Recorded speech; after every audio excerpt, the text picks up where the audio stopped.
Hello guys! Quora channel here. Ngayon nandito po tayo sa aking kitchen para magluto tayo ng papaitang baka. Kasi na-request ng ating kapatid because he want to cook papaitan by himself. Kaya ito na po yung hinihintay nyo, brother.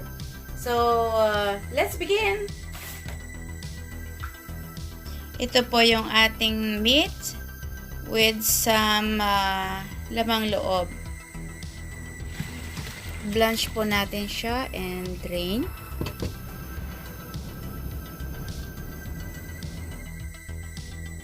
Cut into small pieces or cubes.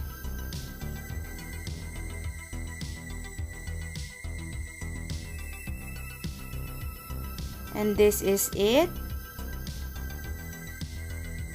And here are all our ingredients.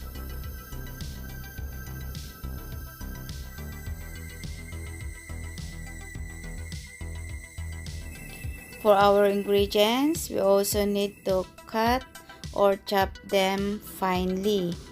Lalong-lalo na po ang ating ginger.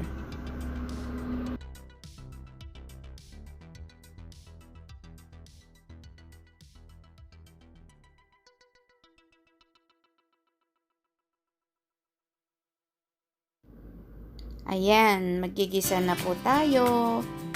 Put oil, garlic, and ginger together. We put our shallot, cook well until brown, and adding our meat.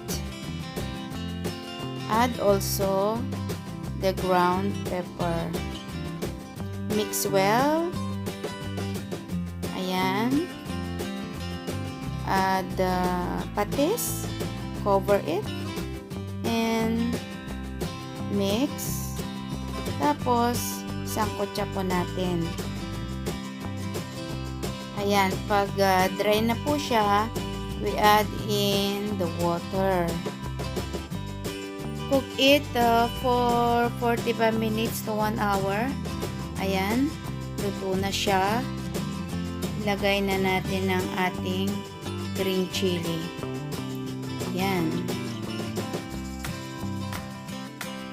Sunod na po natin ang ating lime para pang-asim. Huwag nating alisin yung balat para yun na rin ang pinakapapait niya.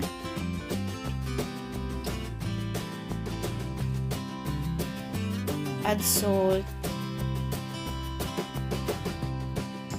Tapos tikman na po natin pag okay na ang lasa. Pag hindi pa sapat yung kanyang asim, magdagdag po tayo ng vinegar. Ayan. Huwag nating hahaluin guys. Let it boil for a few minutes. Tapos, ilagay natin yung ating sinangag na bawang for additional aroma.